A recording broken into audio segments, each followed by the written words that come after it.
Hello, ladies and gentlemen. It's commonly assumed that those of us that are fortunate to be able to work from home are improving the environment. But a recent study that we led in WSP showed that actually that is not always the case. I'm David Symons, so I'm UK Director of a business called WSP. We employ about 1,500 people in Scotland. Our teams work on designing transport networks to buildings to the energy networks that will power our renewable energy of the future. And as well as engineers worldwide, we have around about 14,000 environmental and sustainability professionals. And we like to take some of these knotty questions and look at the evidence. And so that's what we did for home working.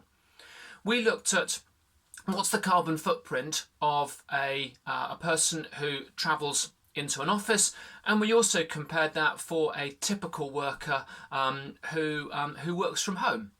And so if you think about that, if you are working from the office, you will in the UK mainly get in a car, drive, and while you're out the house, your heating's off. Conversely, if you are working from home, your car sits in the drive, and while you are working from home, generally you have the heating on in your house.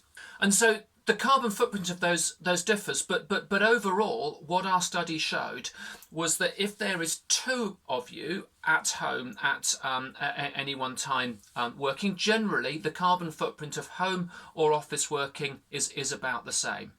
However, if there's more than two of you, if there's say three of you in your family or four, that's actually great from a carbon perspective, although maybe not so great for the Wi-Fi. On the other hand, if you are just one of you living at home and working, then our studies showed that actually over the course of a year, from a greenhouse gas perspective, you're actually better travelling into the office, because the carbon footprint of your typical journey is lower than the carbon footprint of heating your whole house for the day. And of course, though, conversely, that if you just work from home in the summer, that's great, because of course you don't usually, even in the north of Scotland, have your heating on during the summer. So that's given us, I think, three messages that I would give to you and your work as an assembly.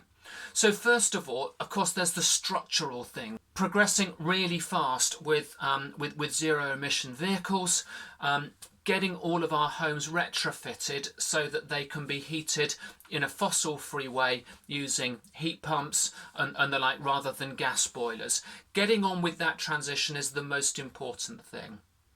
But point two, also just worth noting that things like heating systems really matter. So the more we can insulate our homes, then the lower our energy bills. It's a win-win situation for everybody, actually not just people who work from home. But also it makes it much better and much cheaper if our heating systems can easily, for example, control individual rooms. So you just heat the room that you're working from. Really difficult to do at the moment in central heated houses. So there's some real specific things that we can do there. And the third point for all of your work, I would say, is be evidence-led.